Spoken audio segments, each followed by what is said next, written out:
আমার রাসূল কারীম সাল্লাল্লাহু আলাইহি ওয়াসাল্লাম হাদিস শরীফের ভিতরে বলেছেন, কিয়ামতের ময়দানে মুসিবতের সময় আল কোরআন আল কারীম 5 শ্রেণীর মানুষের বিপক্ষে দাঁড়িয়ে যাবে। আর 5 শ্রেণীর মানুষের বিপক্ষে যদি দাঁড়িয়ে যায়, ওদের জাহান্নাম ছাড়ার কোনো উপায় নাই।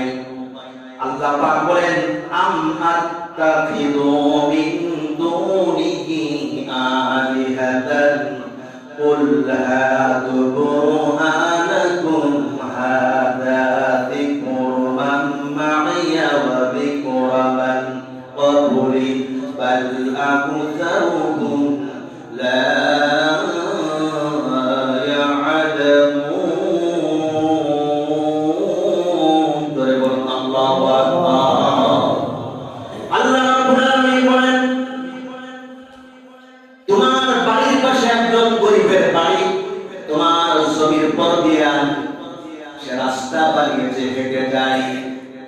তোমার সাথে যদি দ্বন্দ্ব হয়, তুমি যদি তার রাস্তাটা বন্ধ করে দাও, শুধু ইসরাইল জালেম না, তুমিও জালেম। তুমিও কি ধরে বলেন জালেম।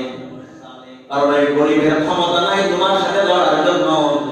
তুমি ধনী, তোমার পথ দিয়ে বাইর হয়, কোনরকম একটু ক্যামচাম করেছে, সাথে সাথে তার পথটা আটকে দিয়েছো। তুমি ওই ইসরাইলের মতো জালিমের কাতারে কিয়ামতের ময়দানে তোমারও গান গাড়ানো হবে। এই কোরআন আল কারীম কিয়ামতের ময়দানে তোমার বিপক্ষেও সাক্ষ্য দেবে। এমন ব্যক্তি কিরামে আছে না নাই জোরে বলেন? শুধু ইসরাইল কি জালেম? জালেম কাদেরকে বলা হয়?